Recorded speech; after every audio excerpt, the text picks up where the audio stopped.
আসছেন?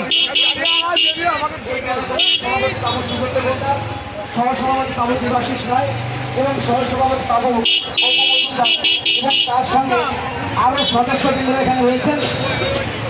প্রায় অনেক সদস্যবৃন্দ আছে আমাদের এখানে, সকলে মিলেমিশে সবাই একটা বউ নাই বলে ঘুরতে যেতে পারি না বলে দুঃখ।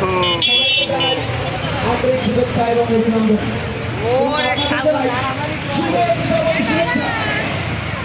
কথা বলা দাদি ভালো আছে দাদি আসছে